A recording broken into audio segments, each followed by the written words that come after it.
They say the frontier can turn a heart into stone, but not always. Imagine a lone cowboy with calloused hands and guarded eyes living in a rugged cabin miles from any town. One storm-tossed night, a desperate knock rattles his door. Outside stands a half-frozen woman cradling 2 children. Their faces hollow with hunger, plead for shelter. Against every survival instinct, he invites them in. Kindness blossoms where cruelty usually reigns. This act of mercy seems small, but it lights a fuse of secrets, betrayals, and a showdown no one sees coming. Months later, that same woman returns leading an army straight to his doorstep. Jonas Fletcher first arrived in the Arizona Territory on a blistering August afternoon. Heat shimmered over the rolling plains, and the dust clung to his sweat-soaked shirt. He had no particular reason for being here, except that the place was far from everything he once knew. The Civil War had ended 4 years prior, but the nightmares, both real and imagined, persisted within him. After drifting across half the country, he staked claim to a scrap of land near a rising town called Red Hawk Gulch. It wasn't much to look at, just enough space to stretch out, graze a few horses, and build a small single-room cabin from salvaged timber. But it was his, and for a man who spent years being ordered around by generals, that privacy felt like true freedom. Jonas stood 6 feet tall, lean-shouldered, with a permanent squint from years in the scorching sun. His rugged face bore a long scar across his left cheek, a relic from Shiloh's battlefield, a place he seldom spoke about. When the local folks glimpsed that scar, they tended to keep their distance. Jonas had no quarrel with that. A quiet life was what he wanted. No meddling neighbors, no curious drifters. He preferred the company of his horse Sullivan and the dusty lines of barbed wire fence. In the earliest months of his arrival, Jonas introduced himself only once to the townspeople of Red Hawk Gulch, a place boasting about 200 citizens, 1 saloon, that served half-warm whiskey, and a general store owned by the unsuspecting yet fierce Miss Betty Farnsworth. There he purchased flour beans, coffee, and a handful of nails. Miss Farnsworth tried to strike up conversation, something about a recent gold rush rumor, but Jonas merely nodded, paid, and left. He had no desire for gossip nor interest in illusions of quick fortune. Still, the territory seemed always on the cusp of something bigger. Word drifted in from the east about other towns sprouting up railroad expansions that might one day cross these desert plains, and the unstoppable wave of new settlers searching for better prospects. Jonas heard that famed lawmen like Wyatt Earp were rumored to be wandering between Dodge City and Tombstone, dealing with outlaws and bringing frontier justice. It all felt like a swirl of lives and destinies spinning just outside his orbit. Jonas remained content at his cabin, maintaining fences drawing water and reigning in the loneliness with chores. That winter came early and hit harder than expected. The nights grew so cold that the desert winds seemed sharper than the razor Jonas used each morning. Coyotes howled louder, and the smoke from his small fireplace lingered in the air like a ghost. One raw evening, with the wind howling as though it carried the ghosts of the Civil War, Jonas found himself hunched over the flickering lantern, flipping through his father's old journal. Those crinkled pages provided a taste of memory, a tether to a time before everything turned to chaos. A pounding at the door shattered his solitude. Startled, Jonas set aside the journal and quietly stood up. He reached for the rifle, propped near the bed. There were plenty of desperados in these parts who might appear unannounced. Another sharp knock, more urgent. Jonas edged to the door. "Who's there?" he barked. "Please," a voice rang out. A woman's voice. "Help me." Jonas pried the door open a fraction, pressing his boot against the floor for balance. Through the slicing wind and swirling dust, he saw her, a young woman, face drawn and pale, wrapped in a tattered shawl. Against her skirts clung 2 children, a boy and a girl. Twins. By the look of them, no older than 7 or 8. "I beg you," she breathed. "We're starving." The wind whipped her hair across her face, hiding her eyes, but Jonas heard desperation in her tone. A deeper memory from his past urged him to trust that voice. Without another word, he lifted the wooden bar from inside and swung the door open. The woman stumbled in with the children, nearly collapsing onto the dirt floor. Jonas hurried to help her up, noticing how slender and frail her arms felt under the shawl. "I'll stoke the fire," he said. "Sit." She nodded. The twins clung to her skirts, trembling from both cold and fear. Jonas took off his hat, tossed it to a peg, and tossed a couple more logs on the fireplace until the small flame blazed brighter. The woman lifted her eyes to thank him, and in that look he read a whole saga of suffering. Her cheeks were hollows under sharp cheekbones, her lips cracked from thirst or malnutrition. The children's eyes were wide, their faces pinched from exposure and hunger. Jonas rummaged in his small larder for some beans and salt pork. He set a pot of water on to boil, glancing back at his unexpected visitors. "Name's Jonas Fletcher," he said. "You folks just passing through?" The woman cleared her throat. Voice still trembling. "Amelia," she managed. "Amelia Gray. These are my twins, Thomas and Annabelle. Get yourselves warm. I'll whip up supper." She mumbled a soft thank you, and tears hovered in her eyes. She was so exhausted that her entire body sagged towards the floor. The twins, equally drained, crawled near the fire, drawn to the warmth. Jonas pinned back his natural caution. He wasn't the type to let his guard down easily, especially around strangers. But something in him refused to ignore such helplessness. Maybe it was the memory of a war-torn village in Tennessee, or a promise he once made to himself that if he ever had a chance to help innocent folks, he'd do it without hesitation. He cooked them a simple meal, beans, pork, coffee, for the adult, and a bit of leftover cornbread he'd baked earlier. The children gobbled it so ravenously that Jonas found himself staring. There was a raw terror in the way they ate, as if someone might yank their plates away any second. So Jonas said quietly once they'd managed to eat. "Where are you headed?" Amelia brushed a lock of dusty hair behind her ear. "Anywhere but where we've come from." She glanced at the twins, hesitating.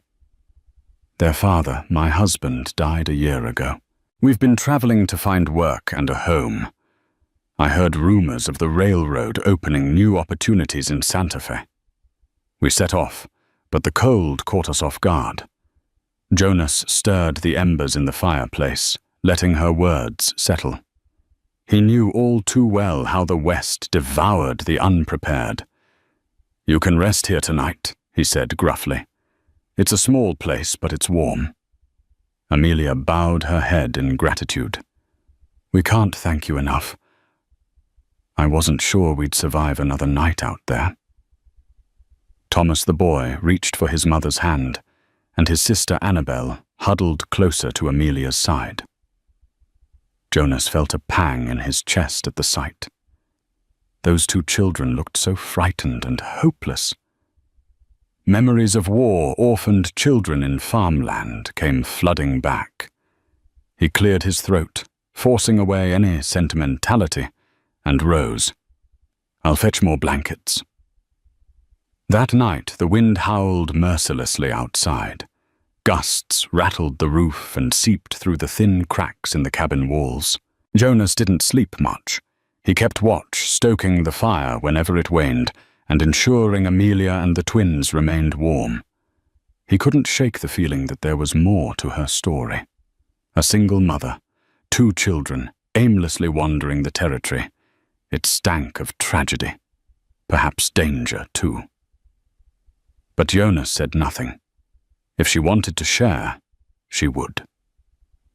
Morning arrived, pale and cold.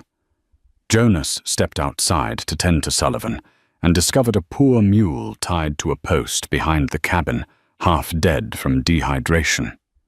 He gave it water, rummaged for extra hay. By the time he stomped the snow off his boots and re-entered the cabin, Amelia was already tidying up the children dozing by the fireplace. "That your mule out back?" Jonas asked. She nodded, chewing her lip. "It's all we have left." "Well, it's barely standing. I'll see if I can feed it up. Might be safer if you rest here a day or 2 before heading out. Storm's not over yet." Amelia looked torn. "Thank you," she whispered, "but I don't want to be a burden." Jonas shrugged.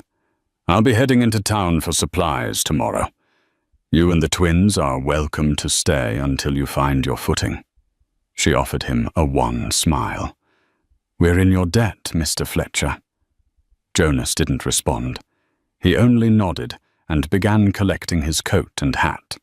He had chores to do and a fence to mend before the weather got worse. Yet a nagging worry lingered in his mind. Women traveling alone attracted all sorts of trouble, especially in this lawless stretch. He thought of bandits and unscrupulous men around Red Hawk Gulch who wouldn't hesitate to exploit Amelia's vulnerability. The fatherly urge he never knew he possessed flared within him, and though it made him uneasy, he decided to keep an eye out for them, just until they moved on. 2 days later, Jonas rode into town with Amelia and the children in tow. The snow had melted in the bright midday sun, leaving the ground slick with mud. The twins clung to Amelia's sides, wide-eyed at the bustle of wagons and horses along the main street. Red Hawk Gulch had grown since Jonas last visited.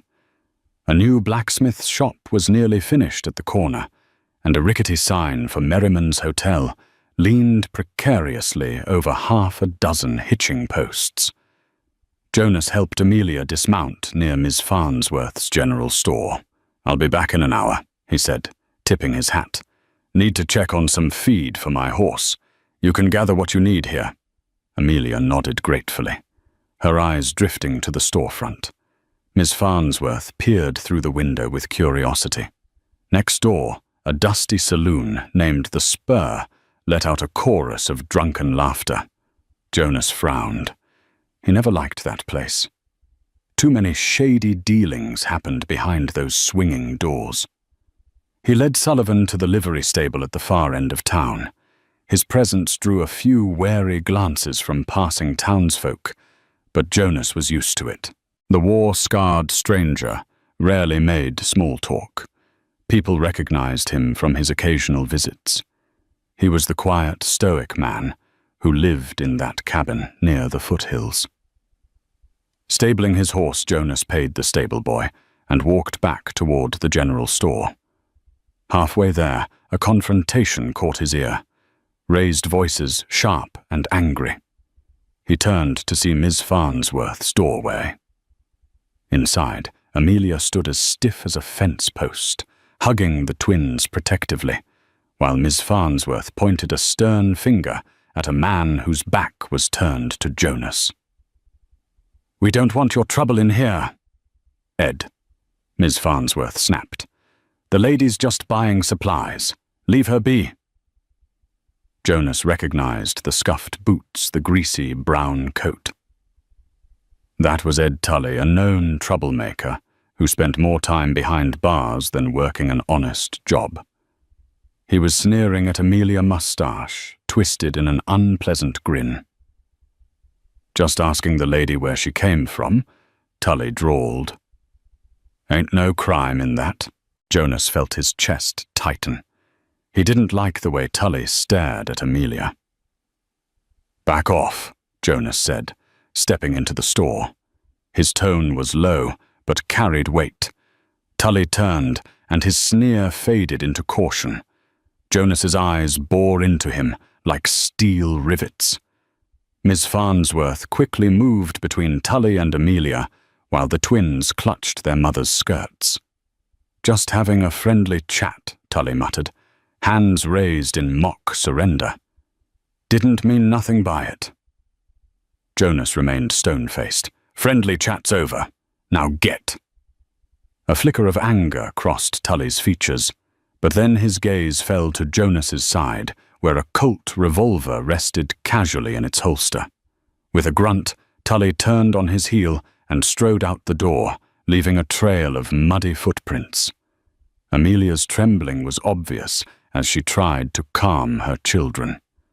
Miss Farnsworth placed a comforting hand on Amelia's shoulder. "I'm so sorry," Miss Farnsworth said.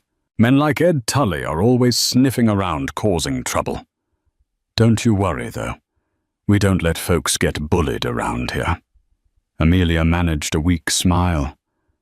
"Thank you." Jonas nodded to Miss Farnsworth. "Appreciate you stepping in." The shopkeeper waved him off. "Just doing what's right. Now let me ring up your supplies." Jonas exhaled slowly as he helped Amelia finish her shopping. He could sense how rattled she was. This was exactly the kind of trouble he'd feared for her. Once they left the store, Amelia turned to Jonas, eyes brimming with gratitude. "Thank you for standing up for me." He shrugged.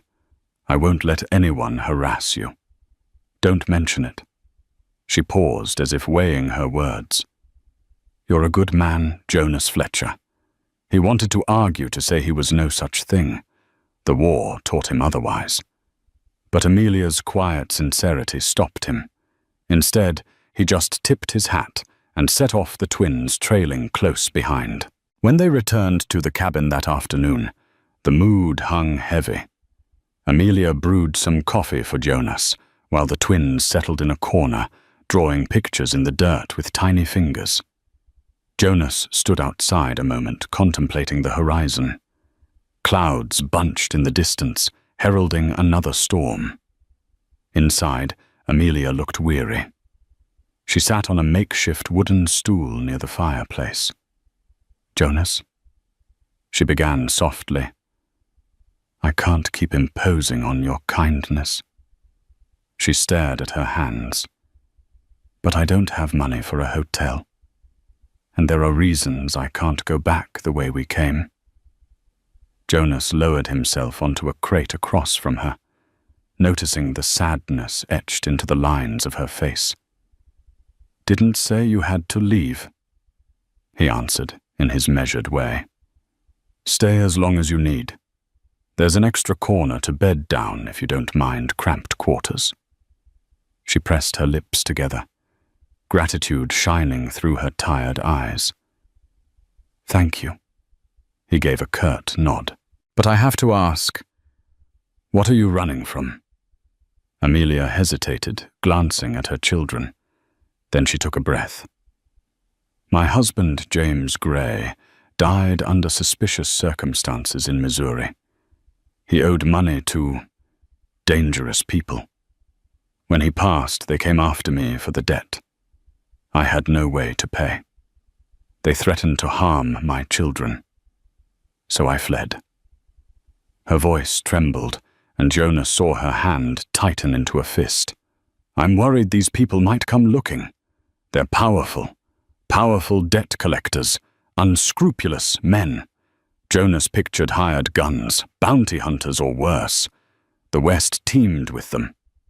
He pinched the bridge of his nose. "Well, if they do show up, they'll meet my shotgun," he said, trying not to reveal too much worry. She offered a wan smile. "I'm sorry, Jonas. I never meant to bring danger to your doorstep." Jonas waved off her concern.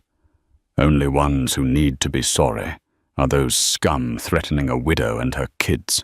In the quiet that followed, the twins dozed off against each other, lulled by warmth and exhaustion.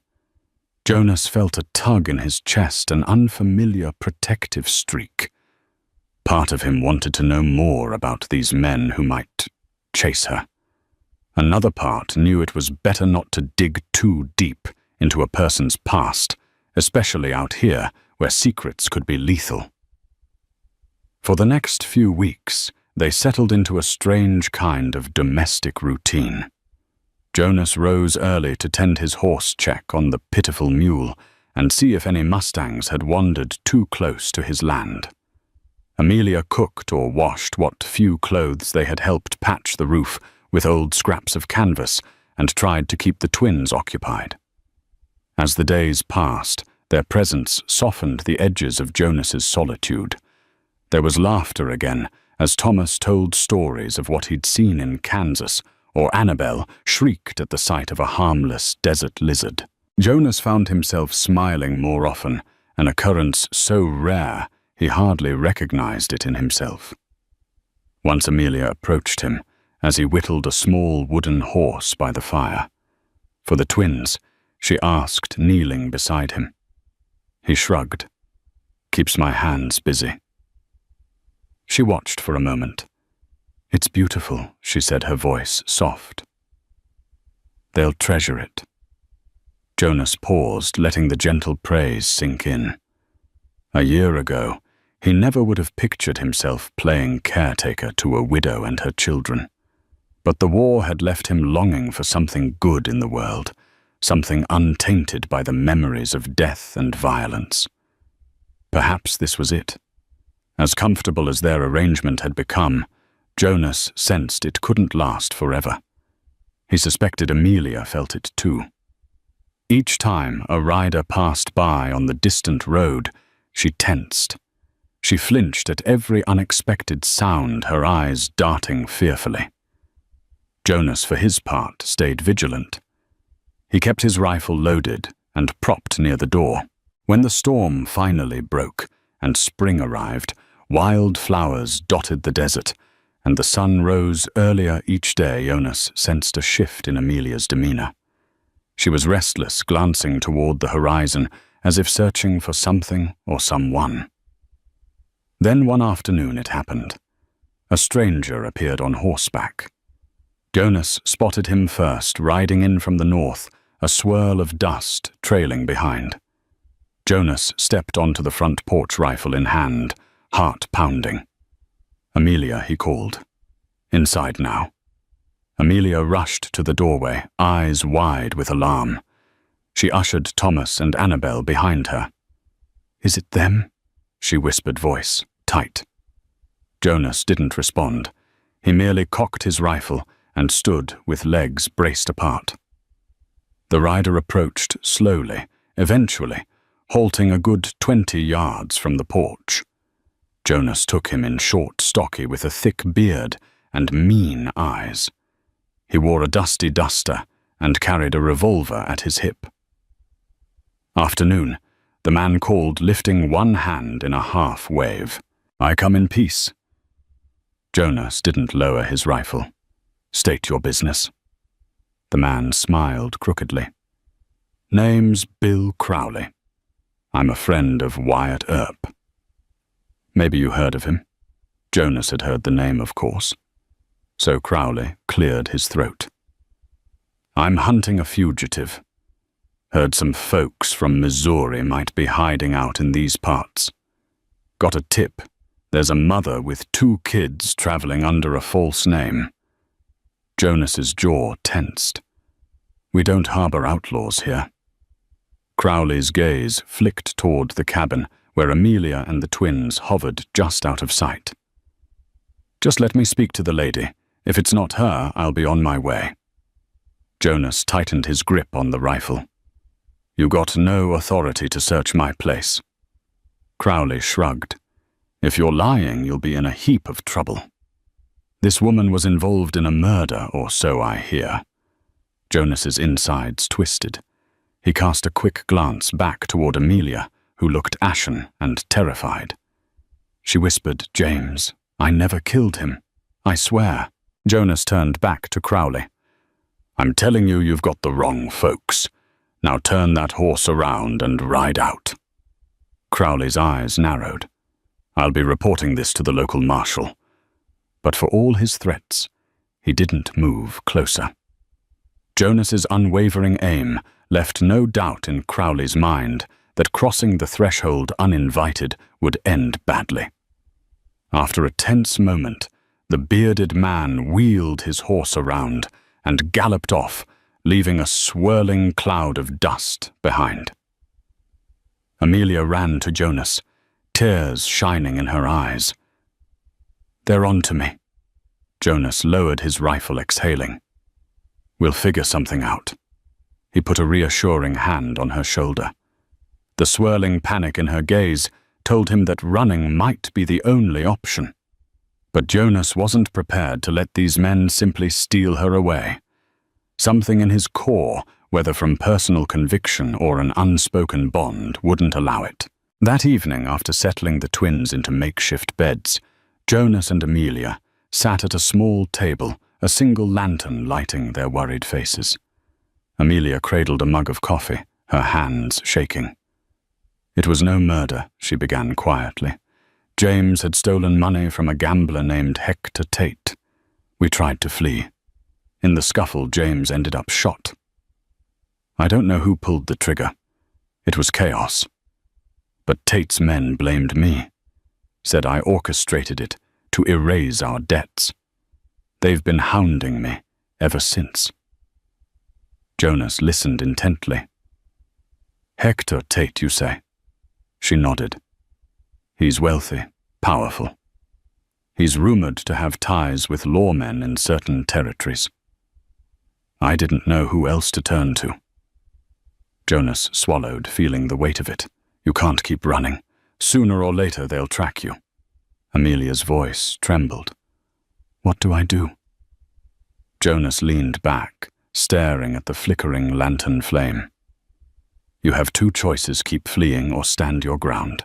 The second option usually means a fight." Amelia's lips parted, a flash of determination flitting across her face. "I want to protect my children. I'll do what it takes." Jonas respected that resolve. Tate's men might be numerous and armed.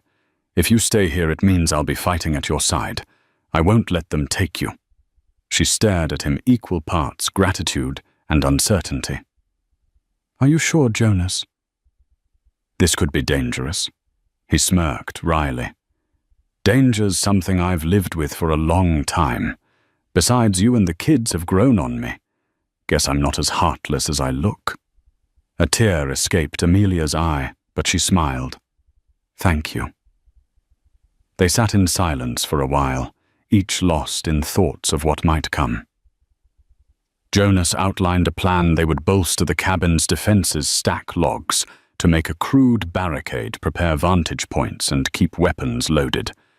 If push came to shove, they'd fight. In the meantime, Jonas would ride into town to find out if the local law was in Tate's pocket or not. If so, they might need to rely on an ally from another county or territory. 2 days later, Jonas rode into Red Hawk Gulch alone. The atmosphere had changed. He noticed clusters of men loitering around the saloon, eyes following him with open suspicion. The blacksmith gave him a curt nod, but looked nervous. Jonas hitched Sullivan outside Ms. Farnsworth's store, but before he could enter, Ms. Farnsworth rushed out to greet him. "Jonas," she hissed, glancing over her shoulder. "Heard rumors about a bounty. Big reward for anyone who helps track down that widow from Missouri." Jonas tensed. "Who posted it?" "That gambler Tate. He's got men wandering from saloon to saloon showing sketches of a woman with 2 kids. They say she's wanted for murder." Jonas's grip on Sullivan's reins tightened. "Most folks don't believe it, do they?" Miss Farnsworth shrugged grimly. "Some do, some don't. But money talks. They're offering $1,000 for her capture, no small sum out here. $1,000 was more than enough to turn a hungry cowboy or rancher into a bounty hunter overnight." Jonas nodded his thanks to Miss Farnsworth and headed to the sheriff's office. Red Hawk Gulch's sheriff was Bill Farnsworth Betty's cousin, a plump, aging lawman whose sense of right and wrong often got overshadowed by the local big shots. Jonas wanted to see if Farnsworth was already in Tate's pocket. The sheriff's office was a modest one-room structure. Farnsworth sat behind a desk, chewing on a piece of jerky. He looked up with mild surprise when Jonas stepped inside. Mr. Fletcher Farnsworth said, a note of wariness in his voice. "Something I can help you with?" Jonas took off his hat. "Heard rumors about a bounty on a woman. Came to see if it's official or if you're involved." Farnsworth sighed. These men, Tate's men, rode in waving papers claiming they have a warrant for Amelia Gray's arrest. Showed me official documents from the territorial judge in Missouri. I can't say for sure if they're legit, but they have stamps and signatures. They're pushy, offering me a cut if I help. Jonas's jaw tightened. "So will you?" Farnsworth shifted uncomfortably. "I'm a lawman, Jonas. If a legitimate warrant is issued, I can't exactly ignore it. But I also don't want vigilantes trampling through our town, dragging women off without a proper hearing." Jonas stared him down. "You think she's guilty?" The sheriff's eyes flicked away. "Don't know. But Tate's men claim they have proof. Might not matter what I think." A bitter taste spread in Jonas's mouth. He realized Farnsworth was likely too meek to stand up to wealthy out-of-towners. "Let them know if they come to my cabin uninvited. There'll be consequences." Farnsworth cleared his throat, avoiding eye contact. "Don't do anything rash, Jonas. Times are changing. The railroad's coming more settlers. We can't afford lawlessness." Jonas put his hat back on. "Lawlessness. The only lawlessness I see is a gang of bullies hunting a widow. I won't stand for it." He left the office without waiting for a reply. Outside, a pair of men in black dusters stood leaning against the rail, heads bowed as they spoke. One of them turned, eyes narrowing at Jonas. Jonas recognized the hostility. Immediately, Tate's men were here prowling for a lead. Jonas mounted Sullivan and rode back to his cabin, trying to steel himself for whatever came next. Jonas returned to the cabin just after sundown, his shoulders stiff and his mind heavy with the news. The town was buzzing. Tate's men were back, and this time they weren't just asking questions. They had documents. They had faces memorized, and they were offering enough money to make enemies out of strangers. Inside, Amelia stirred a pot of stew over the fire, while the twins sat near the hearth, playing with the carved wooden horses Jonas had made them. The smell of beans and salt pork filled the air. But the moment she looked at him, all warmth drained from her face. Something was wrong. She saw it before he said a word. "They know," Jonas said, flatly closing the door behind him. "Tate's men are here. They've got your name, a so-called warrant, and $1,000 bounty pinned to it." Amelia's hand trembled as she set down the ladle. "Then it's only a matter of time," she whispered. "They'll find us." Jonas stepped closer, lowering his voice. "They won't take you. I don't care what fake papers they wave around." Amelia stared into the fire for a long moment. "You've already risked too much," she said, voice brittle. "You shouldn't have to carry this, not for us." "I choose to carry it," Jonas replied. "I made that choice the moment I opened my door to you." Her eyes glistened. "But what if they come with more than threats? What if next time they bring guns and a badge willing to believe them?" Jonas looked away. He had no easy answers. He'd lived through ambushes, raids, and skirmishes during the war, but nothing had prepared him for how helpless he felt now. Defending his land was one thing, defending a woman and 2 children against a gang with legal weight behind them. That was another story. Later that night, as the children slept soundly wrapped in spare blankets, Jonas and Amelia sat quietly at the small kitchen table. A single lantern burned low between them. She cupped her hands around a warm tin of coffee, and he nursed a slow sip of his own. "I don't know how to thank you," she said at last. "For the food, the roof, your protection." "You already did," Jonas murmured. "You brought life into this place again." Laughter. Something to fight for. Amelia bit her lip, the silence stretching between them like a fragile thread. "But if something happened to you because of us..." Jonas reached across the table and touched her hand. Calloused fingers curling gently over hers. "Don't finish that sentence," he said. "I made peace with my ghosts a long time ago. I ain't afraid of standing my ground." A shaky breath escaped her lips. She squeezed his hand once, then withdrew. I wish we had another way." When Jonas awoke the next morning, the fire had gone cold. At first he assumed Amelia had simply risen early to check on the mule or stir the fire, but the hush in the cabin was unfamiliar, empty. He stood his boots thudding softly across the floorboards and peered around the one-room space. The blankets were folded neatly. The twins' drawings were stacked on the small table. The firewood pile had been replenished, but they were gone. Panic flared in his chest. He rushed to the front door and yanked it open. The morning light was harsh, too bright for the heaviness in his heart. The mule was gone. So were Amelia's belongings. In their place, nailed to the door with a small tack, fluttered a folded note. "Jonas, I couldn't stay not when every moment put you in more danger. I've taken the children west. Maybe somewhere out there we can live quietly again. You gave us more than shelter. You gave us hope. I'll never forget you. Please don't come looking. Not for my sake, but for yours." Amelia Jonas stood for a long while.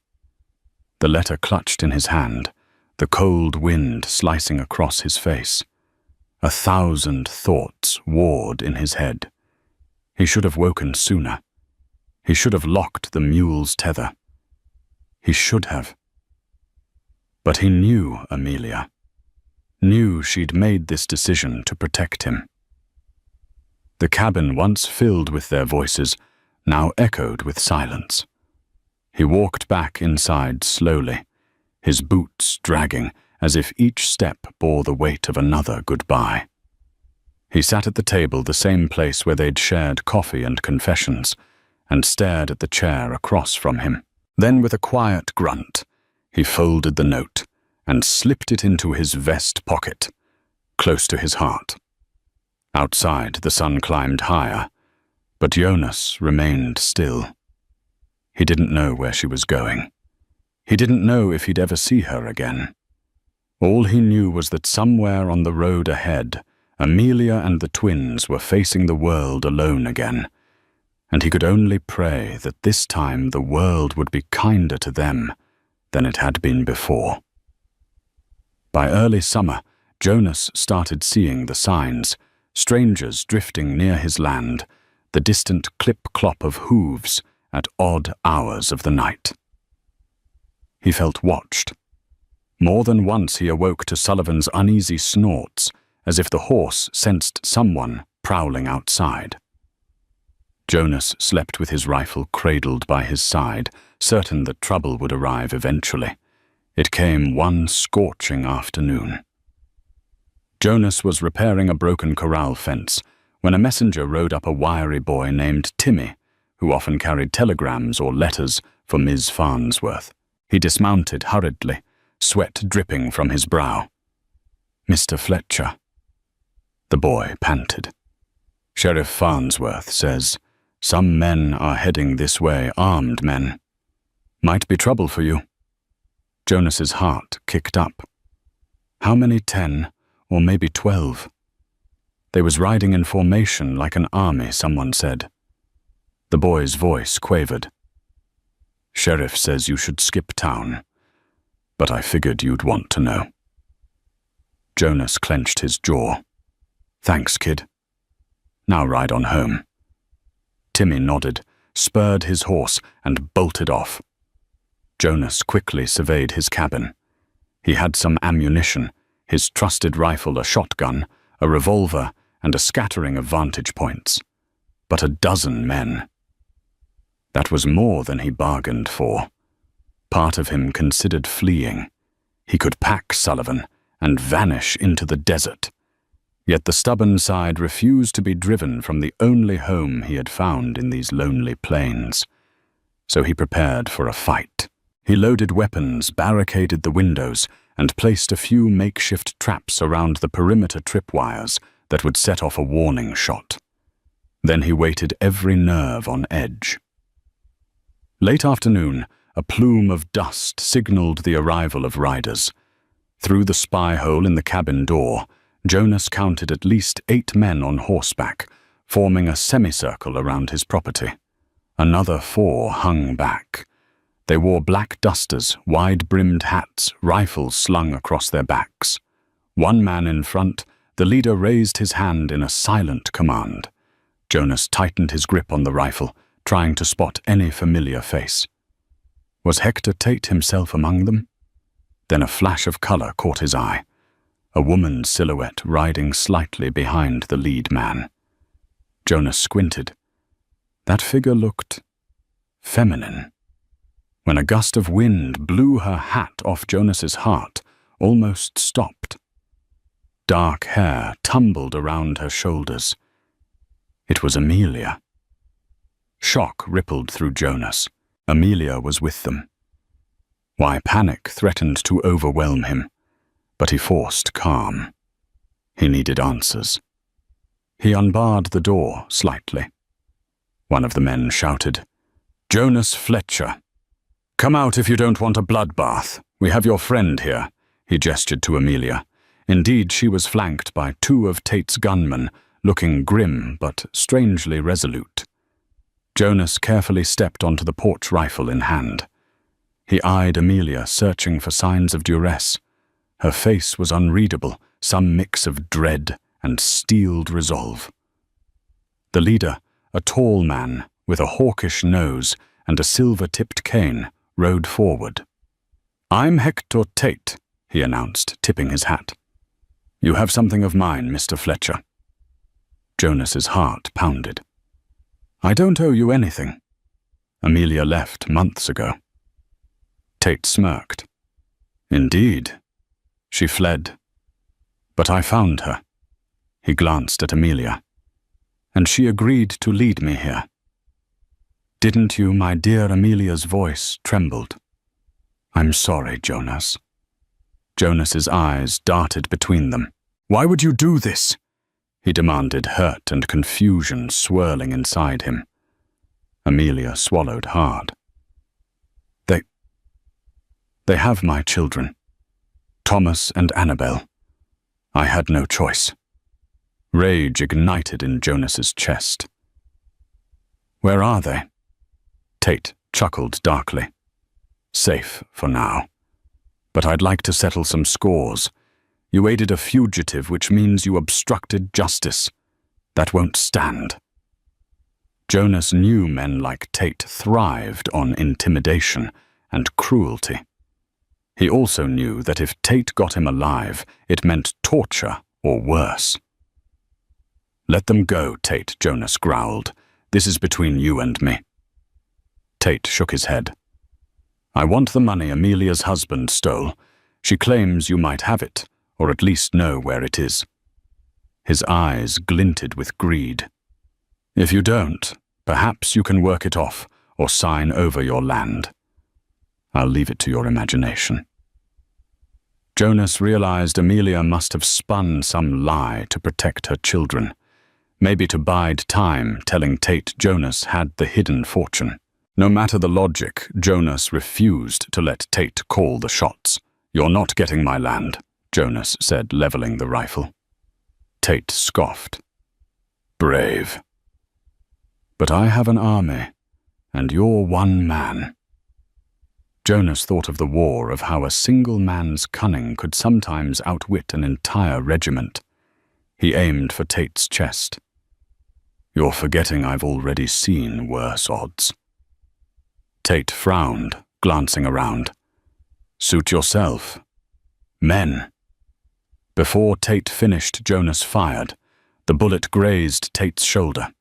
The gambler jerked backward with a yelp, toppling from his horse. Chaos erupted. Gunmen fired from all directions, bullets splintering the porch railing. Jonas dove inside, slamming the door shut. He raced to the side window, returning fire, picking off a man who tried to flank the cabin. Another bullet whizzed overhead.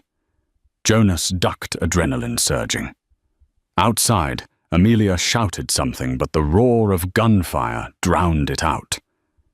Jonas fought with a calm fury. He'd lived through Civil War firefights that dwarfed this. He used every ounce of that deadly experience, quickly reloading, choosing his shots, and forcing Tate's men to keep their distance. The cabin's makeshift barricades helped. Bullets bounced off the thick logs or lodged harmlessly in the mud bricks. Jonas's tripwires went off with loud pops, spooking a few horses. The men cursed, trying to find cover behind boulders or scrub brush. Jonas glimpsed Tate crawling for his horse, clutching his wounded shoulder. Amelia, forced to remain in the saddle, looked torn with anguish. She called out Jonas enough. Please don't get yourself killed. Bullets hammered the front door. Jonas realized he'd lose if they kept him pinned. He had to escape or change the fight's momentum. Checking his ammo, he counted 4 shells for the shotgun, 3 bullets left in the rifle, and a half-full revolver. Not much. Smoke from gunfire hung in the air. Jonas took a deep breath, then dashed out the back. He moved low, circling around the cabin, using the slight rise of the terrain for cover. If he could surprise them from the flank. He inched forward, boots sinking in the dusty ground. One of Tate's goons spotted him. Jonas fired first, the shotgun booming.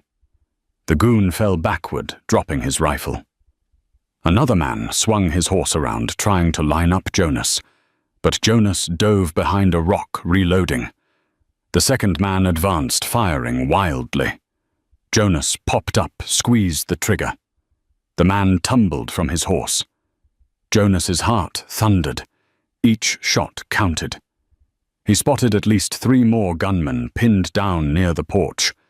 Tate was nowhere in sight, likely taking shelter behind a wagon. Amelia had dismounted, trying to stay out of the crossfire. Suddenly, a familiar voice shouted, "Hold your fire." Jonas's head jerked up. He saw Amelia stepping into the open arms raised. "Stop shooting." A wave of new riders appeared from the north. Jonas's eyes widened. Where had they come from? They wore a mix of tattered uniforms and civilian clothes, at least 15 or 20 riders. Some carried repeating rifles.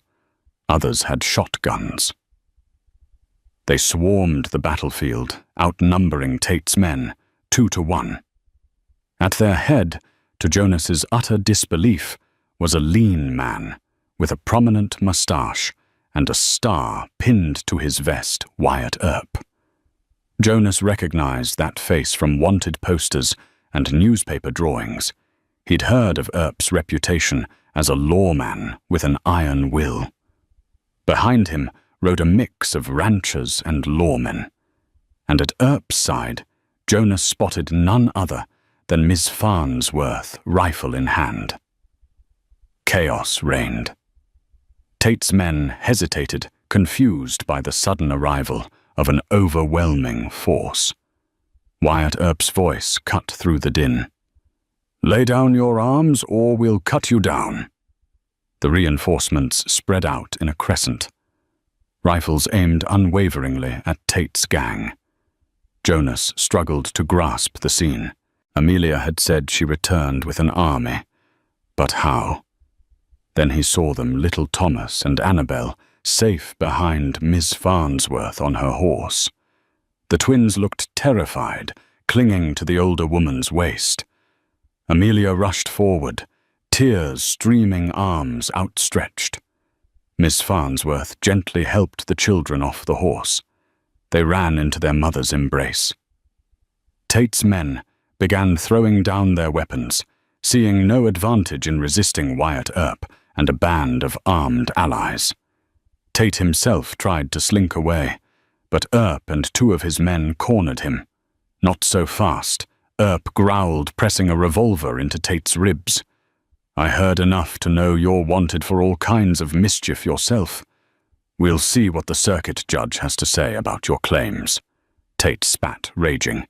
"You can't do this. I have a warrant." Wyatt Earp shot him a cold glare. "You brandish any more false warrants around me, I'll see you locked up in Yuma prison for the rest of your days." Tate's men scowled, but with no fight left in them, they allowed themselves to be disarmed.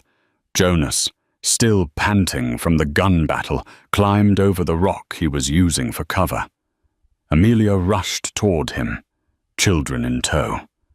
Jonas lowered his weapon and let out a breath he didn't realize he'd been holding. "Oh, Jonas!" Amelia cried, her voice breaking as she flung her arms around him. "I'm so sorry.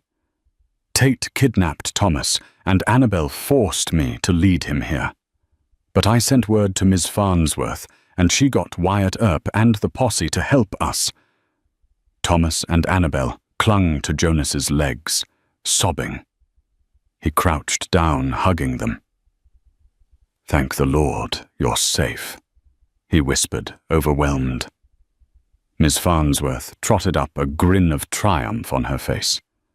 "You didn't think I'd let that scoundrel take over our territory, did you? These men were on their way to Tombstone, so I convinced them to help. Good thing they arrived in time." Jonas nodded, speechless, taking in the swirling aftermath. Tate's army had been effectively routed by a real unexpected cavalry. Amelia pulled back from Jonas, tears still glistening. "I never meant to betray you. I couldn't let them hurt my children." Jonas cupped her cheek, a softness in his eyes that few had ever seen. "I understand, and I'm glad you're all right." The sun rose gently over Red Hawk Gulch, casting golden light across the battered land where only days before bullets had flown and futures had teetered on a knife's edge. Now the town pulsed with a different kind of energy relief wonder and a collective exhale. Jonas Fletcher, once a solitary figure on the fringe of town life, now found himself at the center of its attention. Folks who once whispered about the scar-faced loner now nodded respectfully as he passed. Children followed him down the boardwalk, pointing to the hills where the final standoff had happened. Even the saloon patrons tipped their hats, acknowledging a man who'd stood up to a powerful outlaw and lived to tell the tale. Back at the sheriff's office, Hector Tate and his men sat behind iron bars awaiting the traveling circuit judge.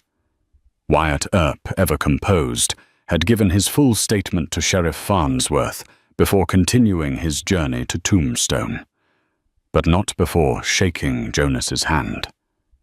"You've got grit," Fletcher Earp had said, "and guts most men bury when things get hard." Peterson, the soft-spoken man, who had once held the key to Lillian's name being cleared, agreed to remain in Red Hawk for the trial. His documents and his testimony would likely ensure Tate spent many years behind bars. As the town slowly returned to its routines, Jonas's cabin transformed from a reclusive hermit's shelter to something warmer, something like a home. Amelia and the twins, now safe and free, had taken root there once more. This time there were no plans to leave, no looming threat chasing them into the wild unknown. The only sounds on the breeze were bird song and the distant neighing of Sullivan in the corral. Thomas and Annabel had reclaimed their childhood. They chased rabbits through the brush, made up games in the dirt, and drew horses in the dust with sticks. Their laughter filled the air, a sound Jonas hadn't realized he'd missed until it returned. One afternoon, as Jonas repaired a broken hinge on the back door, he felt a soft presence beside him. Amelia knelt, handing him a handful of nails. "You don't have to fix everything yourself," she said with a faint smile. He glanced at her, the corner of his mouth twitching. Force of habit. They worked in silence for a while, the kind that comes not from discomfort, but from ease. When the door finally swung properly again, Jonas stepped back to admire it. Amelia wiped her hands on her apron and looked up at him. "You gave us more than shelter, Jonas. You gave us a chance, a future." Jonas didn't reply right away. He looked out across the clearing where the children played. "Guess I needed saving too," he finally said. "Didn't realize it until you showed up." Amelia stepped closer, her eyes warm and steady. "Then maybe we saved each other." That evening, as the last light faded into violet dusk, Jonas, Amelia, and the twins sat on the cabin's porch. Annabel rested her head on her mother's shoulder, while Thomas leaned sleepily against Jonas's arm. Stars blinked to life overhead, and a breeze rustled the sage. For the first time in a long while, there was no tension, no fear, just peace.